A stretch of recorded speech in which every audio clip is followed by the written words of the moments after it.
पूजा के दोनों भाई की शादी एक साथ होती है, लेकिन एक भाभी शहर की और एक गांव की होती है। पूजा खुद एक मॉडर्न लड़की है और खुद को बहुत टैलेंटेड और स्मार्ट समझती है। पूजा अपने शहर की भाभी तनीषा को ज्यादा तवज्जो देती है, जबकि गांव की नीलम उसे पसंद नहीं और वो उसकी इंसल्ट करती रहती है। तनीषा भाभी, आपकी ड्रेसिंग सेंस का तो जवाब नहीं। आपने बहुत अच्छा लहंगा बनवाया है। हाँ पूजा, ये मैंने डिजाइनर से बनवाया है, डिजाइनर से। वैसे लहंगा तो नीलम तुम्हारा भी बहुत अच्छा है। क्यों झूठी तारीफ कर रही हो माँ?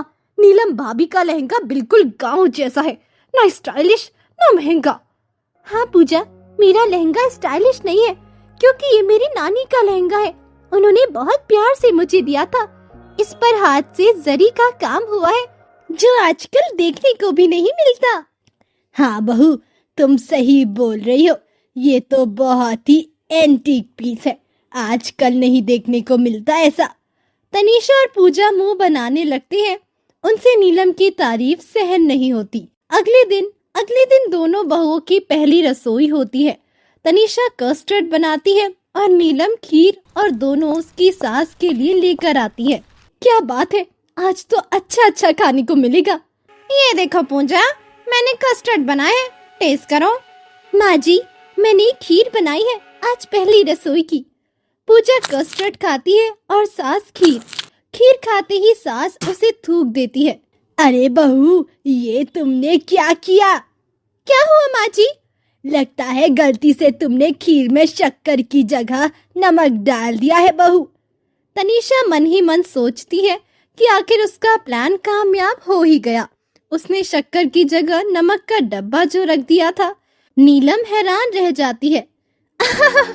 मुझे तो लगा था भाभी आप गांव की है तो आपको कम से कम खाना तो अच्छा बनाना आता होगा, लेकिन आप तो इसमें भी फेल हो गई। पूजा और तनीषा दोनों ताली मारकर नीलम पर हंसने लगती है। नीलम की आंखों में आंसू आ जाते हैं। मॉम, आप ये खाओ, इसमें नमक नहीं है। हाँ मम्मी जी, ये बहुत अच्छा है, आप टेस्ट तो करो।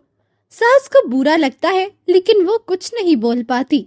अगले दिन पूजा को एक पार्टी में जाना होता है। वो कपड़े देख रही होती है कि कौन सा पहनना है। तभी वहाँ तनीषा आ जाती है। क्या कर रही हो पूजा? भाभी, आज मुझे एक पार्टी में जाना है, बस उसी के लिए ड्रेस देख रही हूँ। तनीषा उसको एक ड्रेस चूज करके दे देती है। आई थिंक तुम्हें ये पहनना चाहिए। ये? अरे भाभी, मैं एक नाइट पार्टी में जा रही हूँ, ना कि किसी की शादी में। कैसी पसंद है आपकी? आप रहने दो, आप मेरी ड्रेस सिलेक्ट नहीं कर पाओगी।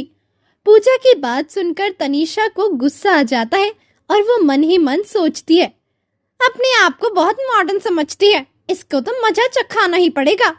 अगले दिन पूजा की दोनों भाभियां और मम्मी हॉल में बैठी होती है। पूजा वहां आती है और सबको एक खबर सुनाती है। अच्छा हुआ आप सब लोग यहीं मिल गए। मुझे आप लोगों को एक खबर देनी है। हमारी सोसाइटी में ड्रेस डिजाइनिंग का कंपटीशन हो रहा है। जो लड़की सबसे अच्छी ड्रेस बनाएगी उसे 50,000 का इनाम दिया जाएगा। Oh wow! लेकिन एक दिक्कत है। कैसी दिक्कत? इस कंपटीशन में जोड़ी को पार्टिसिपेट करना है, वो भी नंद भाभी की जोड़ी को। तो इसमें दिक्कत वाली क्या बात है पूजा? तुम्हारी तो दो भाभियां हैं, तुम तो किसी के साथ भी जोड़ा बना सकती हो। ये तो आपने सही कहा, इसीलिए मैंने डिसाइड किया है कि मैं तनीषा भाभी के साथ जोड़ी बनाऊंगी, क्योंकि उन्हें फैशन का ज्यादा नॉलेज है और साथ ही वो डिजाइनर कपड़े भी पहनती है। क्यों भाभी, सही कहा ना? अरे हाँ पूजा, क्यों नहीं, हम दोनों मिलकर पार्टिसिपेट करेंगे और जीतेंगे। नीलम, तुम भी पार्टिसिपेट कर सकती थी वैसे, लेकिन वो क्या है ना ही तुम मॉडर्न कपड़े पहनती हो और ना ही तुम्हें मॉडर्न कपड़ों का ज्यादा ज्ञान है, तो हम नहीं चाहते कि तुम पार्टिसिपेट करो और लोग तुम्हारा मजाक बनाएं। क्यों पूजा? ये बात आपने सही कही भाभी। क्यों हम बेचारी नीलम भाभी को पूरी सोसाइटी के सामने बदनाम करें? नीलम दोनों की बात सुनकर थोड़ा शर्मिंदा होती है। ये गलत बात है पूजा, ऐसे अपनी भाभी की बेइज्जती तुम नहीं कर सकती। और तनीषा, हो सकता है नीलम को मॉडर्न कपड़ों का ज्यादा ज्ञान ना हो, लेकिन मान मर्यादा का ज्ञान उसे तुमसे ज्यादा अच्छा है। इसीलिए आगे से उसके बारे में कुछ भी बोलने से पहले सोचना। अरे मम्मी जी, आप तो बुरा ही मान गई। मैं तो बस वैसे ही बोल रही थी।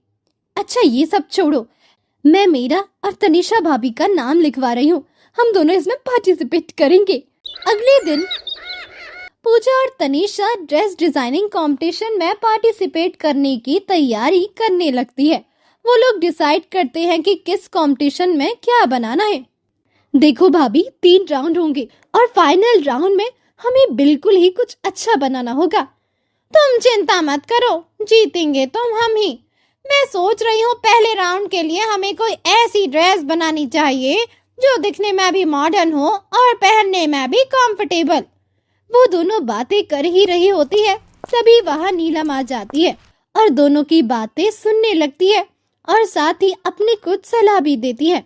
हाँ, तुमने सही बोला तनीषा, क्यों ना तुम कुछ ऐसा बनाओ जो हर औरत पहन सके, मतलब हाउसवाइफ भी और ऑफिस में काम करने वाली भी। तुम प्लीज जाकर खाना बनाओ नीलम, हमें हमारा काम करने दो। हमें पता है कि हमें क्या बनाना है। हमें तुमसे सलाह लेने की कोई जरूरत नहीं है। हाँ नीलम भाभी, आप प्लीज जाओ, खाने की तैयारी करो, ये काम हम संभाल लेंगे। दोनों एक बार फिर से नीलम की इंसल्ट कर देते हैं और नीलम चुपचाप वहाँ से चली जाती है। कंपटीशन का दिन, अब वो दिन भी आ जाता है जब पहले राउंड का कंपटीशन होता है। नीलम घर पर इंतजार कर रही है कि कब तनीषा और पूजा वापस आएंगे और अपना रिजल्ट बताएंगे। नीलम बेटा, तू कम से कम खाना तो खा ले, वो दोनों आते ही होंगे, फिर पता चल जाएगा कि क्या हुआ है। मम्मी जी, मुझे तो भूख ही नहीं लग रही है। पूजा और तनीषा दोनों ने रात भर कितनी मेहनत की है, भगवान करे वो जीत ही जाए। पूजा और तनीषा को आता देख नीलम खुश हो जाती है और उन दोनों से पूछती है, कैसा रहा आप दोनों का कंपटीशन? विनर कौन रहा? हमारा 2nd नंबर लगा, पर मुझे नहीं लगता कि गीता की भाभी का पहला नंबर लगना चाहिए था। उनकी ड्रेस हमारी ड्रेस से अच्छी नहीं थी। कोई बात नहीं पूजा, 2nd नंबर लगा ये भी अच्छी बात है। 2nd राउंड के लिए तुम लोग और मेहनत करना तो तुम्हारा 1st नंबर लग जाएगा। कहना आसान है भाभी, जो मेहनत करता है उसे ही पता होता है कि पहला नंबर ना लगा वो उसे कैसा लगता है। आपको क्या पता। पूजा, ये तुम अपनी भाभी से कैसी बात कर रही हो? सॉरी बोलो उसे। पूजा बिना कुछ बोले गुस्से में अंदर चली जाती है। उसके पीछे पीछे तनीषा भी चली जाती है। कोई बात नहीं मम्मी जी, उनका मूड अच्छा नहीं है इसीलिए ऐसा बोल दिया। भगवान करे आगे उनका पहला नंबर लग जाए। अगले दिन दूसरे राउंड का कंपटीशन होता है। नीलम फिर से दोनों का इंतजार कर रही है और बार बार घड़ी देख रही है। तभी पूजा और तनीषा आ जाते हैं और दोनों बहुत खुश हैं। मम्मी, ये देखो, आज हमारा 1st नंबर लगा है। हमारी ड्रेस आज सबसे अच्छी थी। वो तो लगना ही था पूजा, हमसे बेहतर कोई हो सकता है क्या? कल तो जरूर कुछ चीटिंग हुई होगी, इसलिए हमें दूसरा नंबर दे दिया था। लेकिन आज तो सवाल ही नहीं उठता। हमारी ड्रेस सबसे अलग थी। आज तो हमें जीतना ही था। मैंने कहा था ना कि आपका पहला नंबर लग जाएगा। कंग्रेचुलेशन। भाभी, आप तो ऐसे बोल रही हो जैसे हमारा पहला नंबर हमारी मेहनत की वजह से नहीं, आपके बोलने की वजह से लगा है। अरे पूजा, इसे छोड़ो, चलो कल फाइनल है, उसकी तैयारी करते हैं। हमने जो लहंगा तैयार किया था उसमें अभी थोड़ा काम बाकी है। एक बार फिर से पूजा और तनीषा नीलम की इंसल्ट करके चले जाते हैं और नीलम वहीं खड़ी रह जाती है। रात में नीलम पानी पीने के लिए उठती है तो देखती है कि पूजा के कमरे की लाइट अभी भी जल रही है। नीलम चेक करती है तो पता चलता है पूजा रो रही है। अरे पूजा, क्या हुआ? तुम रो क्यों रही हो? तुम्हारी तबीयत तो ठीक है ना? ये देखो भाभी, कल के फाइनल के लिए जो हमने ड्रेस तैयार की थी उसे किसी ने काट दिया है। पूरी ड्रेस बर्बाद हो गई। अब मैं क्या करूंगी? कल सुबह फाइनल है। हे भगवान, ये कैसे हुआ? पता नहीं भाभी, मैं तनीषा भाभी को जगाने गई थी, लेकिन उन्होंने तो दरवाजा ही नहीं खोला। मुझे लगता है कल का फाइनल में हार जाऊंगी। ऐसा कुछ नहीं होगा, तुम चिंता मत करो। ये लहंगा मुझे दो, मैं कुछ करती हूँ। लेकिन आप क्या कर पाओगे भाभी? उसकी चिंता तुम मत करो, तुम निश्चिंत होकर सो जाओ। सुबह तुम्हें तुम्हारा लहंगा सही सलामत मिल जाएगा। सुबह सुबह पूजा और तनीषा उठकर आते हैं तो देखते हैं नीलम हाथ में लहंगा लिए खड़ी है। उसने लहंगे को एक अलग ही डिजाइन में बना दिया है। उसने अलग अलग साड़ियों के टुकड़े जोड़कर सतरंगी लहंगा बना दिया, जो बहुत ही सुंदर लग रहा था। भाभी, ये आपने क्या किया? आपने तो मेरे पूरे लहंगे की डिजाइन ही बदल दी। ये तो बहुत सुंदर लग रहा है। ये तुमने क्या किया नीलम? मेरे डिजाइनर लहंगे को बिगाड़ कर रख दिया। क्या जरूरत है तुम्हें मेरे लहंगे को हाथ लगाने की? वो आपका लहंगा नहीं था भाभी, वो मेरा लहंगा था। आपने तो सिर्फ कुछ हेल्प की थी, उसे बनाया तो मैंने ही था ना। और आप तो रात को जाकर आराम से सो गई थी। आपको पता भी है कि लहंगा पूरा खराब हो चुका था। वो तो नीलम भाभी की वजह से ये सही सलामत बन गया। पूजा, तनीषा, अभी तुम लोग जाओ, कंपटीशन के लिए देरी हो रही है। हम शाम को बात करेंगे। पूजा और तनीषा चले जाते हैं। शाम को तनीषा और पूजा हाथ में ट्रॉफी लेकर घर आते हैं। पूजा बहुत खुश है, जबकि तनीषा का मुंह उतरा हुआ है। पूजा ट्रॉफी सीधा लेकर नीलम को दे देती है।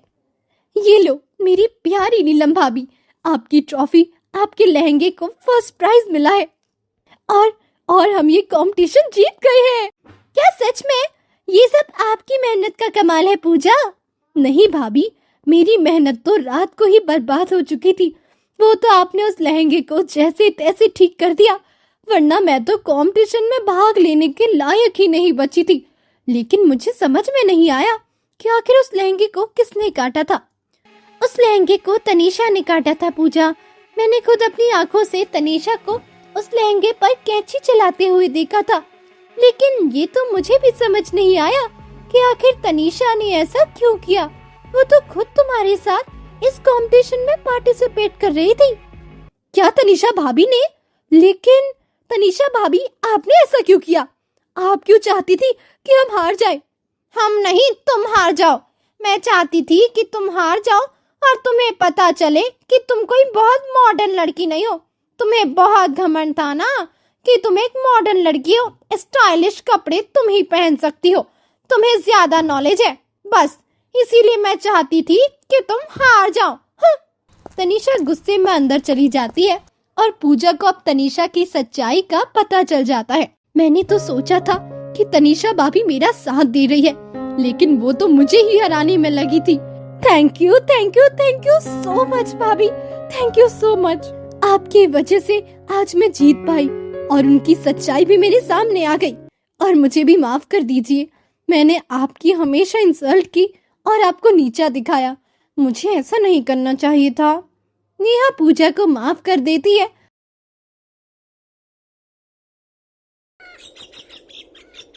कविता की शादी एक बेहद ही गरीब परिवार में हो जाती है, जिनके पास एक झोपड़ी होती है, फटे पुराने कपड़े और खाने के लाले पड़े रहते हैं।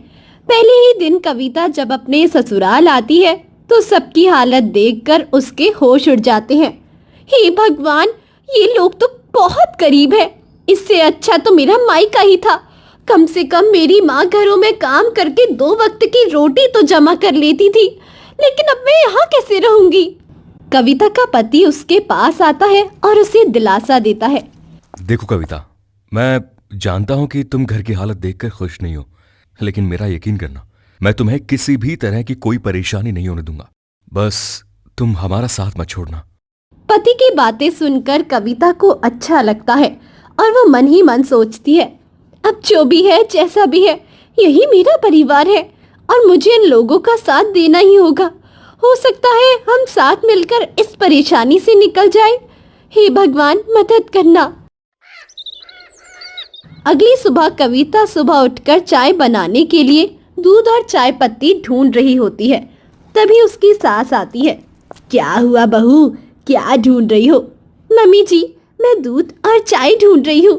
सब उठने वाले होंगे ना, सबके लिए चाय बना देती हूँ। नहीं बेटा, इस घर में कोई चाय नहीं पीता। असल में हमारे पास इतने पैसे ही नहीं है कि हम हर रोज दूध और चाय पर खर्च कर सके। हम लोग तो सीधे खाना ही खाते हैं, वो भी नसीब हो जाए तो। अब तो कविता के पैरों तले जमीन खिसक जाती है।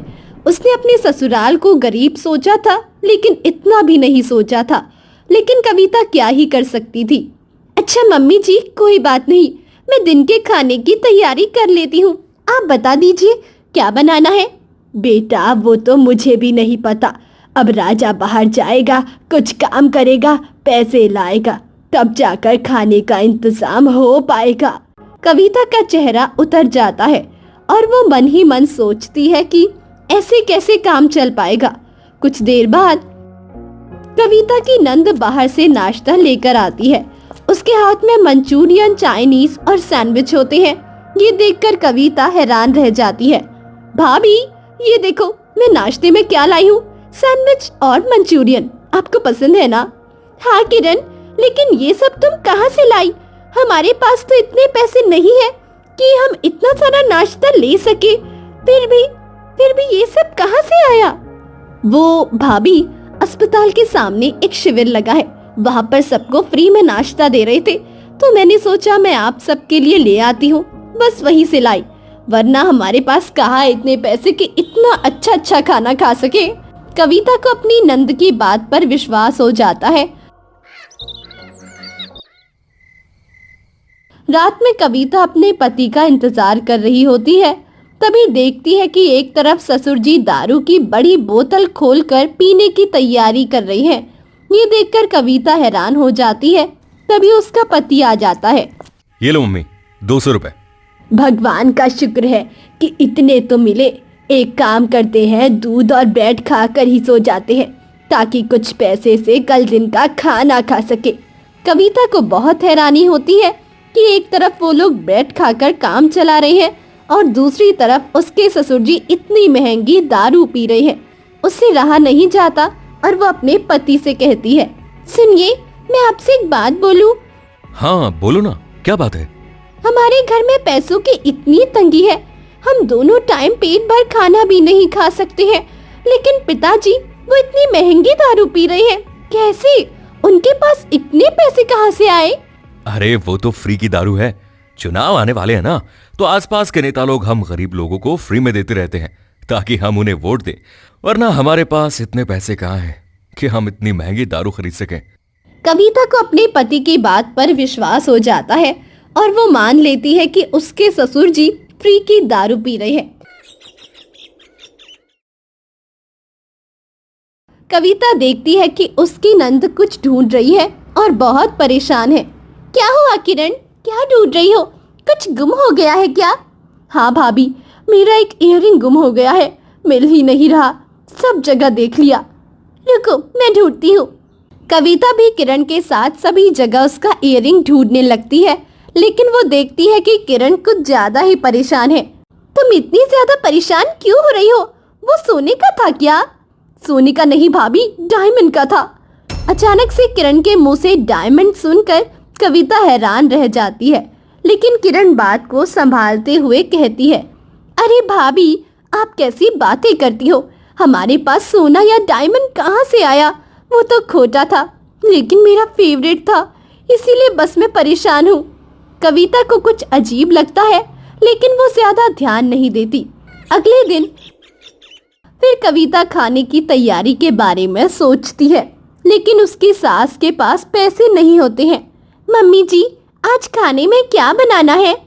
पैसे नहीं है बेटा, सारे पैसे खर्च हो गए। मुझे लगता है आज दिन में भूखा ही रहना पड़ेगा और शाम को भी तेरा पति कुछ जमा कर लाएगा, तब जाकर खाने का इंतजाम होगा। अब तो कविता के सब्र का बांध टूट जाता है। लेकिन मम्मी जी, ऐसा कैसे चलेगा? हम इतने सारे लोग हैं, हम लोग कोई काम क्यों नहीं करते? राजा कब तक अकेले इस सारे घर की जिम्मेदारी उठाते रहेंगे? हमारे हाथ पैर भी सलामत है, हम भी बाहर जाकर कुछ काम कर सकते हैं और कमा कर ला सकते हैं, ताकि कम से कम 2 टाइम का खाना तो मिल सके। अरे बहू, जब हट्टे कट्टे राजा को काम नहीं मिल रहा तो हम जैसी औरतों को कौन काम देगा? ऐसे बहुत सारे काम है मम्मी जी जो हम औरतें कर सकती है, लेकिन उसके लिए घर से बाहर निकलना पड़ेगा। मैं आज ही शाम को जाकर पड़ोस में बर्तन झाड़ू पोछे का काम ले लेती हूँ। कम से कम मैं ही कुछ पैसा कमा कर लाऊंगी तो हम लोग ठीक से खाना तो खा पाएंगे ना। लेकिन बहू, लेकिन कुछ नहीं मम्मी जी, इस गरीबी से हमें निकलना ही पड़ेगा और उसके लिए मेहनत करनी ही पड़ेगी। अब मैं और राजा दोनों मिलकर इस परिवार को संभालेंगे। इतना बोलकर कविता वहाँ से चली जाती है और सास टेंशन में आ जाती है। अगले दिन कविता बाहर काम की तलाश में जाती है। तभी एक बड़ी सी गाड़ी उसके पास आकर रुकती है और हॉर्न बजाती है। वो देखती है कि उस गाड़ी को उसका पति चला रहा है। अरे राजा, आपके पास ये गाड़ी कहाँ से आई? अरे तुम अंदर आओ तो सही। आओ अंदर बैठो, सब बताता हूँ। कविता को लगता है कि राजा को कहीं ड्राइवर का काम मिल गया है। वो खुशी खुशी गाड़ी में बैठ जाती है। अब बताइए, इतनी महंगी गाड़ी कहाँ से आई? अरे सब बता दूंगा, थोड़ा सब्र तो करो। राजा एक बड़े से घर के सामने ले जाकर गाड़ी खड़ी कर देता है। उस घर को देखकर कविता हैरान रह जाती है। ये आप मुझे कहाँ ले आए? ये किसका घर है? तुम अंदर चलो, सब पता चल जाएगा। कविता और राजा जैसे ही घर के अंदर जाते हैं, देखते हैं कविता के सास ससुर और शानदार कपड़ों और गहनों से लदे हुए हैं उस बड़े से घर में खड़े हैं। कविता उस पूरे घर को देखकर हैरान है। इतना अच्छा और बड़ा घर उसने कभी नहीं देखा था। साथ ही अपने परिवार को ऐसे देखकर भी वो हैरान होती है। अरे मम्मी जी, किरण, आप लोग यहाँ क्या कर रहे हैं? और इतने अच्छे कपड़े और गहने आपको किसने दिए? किसी ने नहीं दिए बहू, ये तो हमारे ही हैं। और आज से आपके भी हुए। जी हाँ मिसेस कविता मित्तल, आज से ये आलीशान घर पूरी तरह से आपका हुआ। कविता को कुछ समझ नहीं आता ये क्या हो रहा है और उसके परिवार वाले क्या बोल रहे हैं। वो हैरानी से सबकी बातें सुन रही है। ये आप क्या बोल रहे हैं? मेरा घर, ये घर मेरा कैसे हो सकता है? ये सब क्या हो रहा है? मुझे कुछ समझ नहीं आ रहा। मैं समझा देती हूँ बेटा। असल में हमें हमारे घर के लिए कोई ऐसी बहू चाहिए थी जो हमारे पैसे को देखकर राजा से शादी न करे, बल्कि संस्कारी हो और हमारे घर को अच्छे से चला पाए। एक दो बार पहले भी राजा के लिए ऐसे ही लड़कियां मैंने पसंद की थी, लेकिन वो सिर्फ राजा के पैसों पर मरती थी। लेकिन जब हमें तुम मिली तो हमने सोचा कि तुम हमारे घर के लिए परफेक्ट रहोगी, लेकिन फिर भी मन में डर था कि कहीं तुम भी पैसों के लालच में ना आ जाओ। इसीलिए हमने इतने दिन तक गरीबी का नाटक किया और गरीब बने। और देखो, तुम इस परीक्षा में सफल हुई। तुमसे बेहतर इस घर को कोई नहीं संभाल सकता। कविता की खुशी का तो कोई ठिकाना ही नहीं रहता। 1 महीने से जो सब कुछ वो झेल रही थी, उसका फल उसे आज मिल चुका था और वो भगवान को शुक्रिया कर रही थी।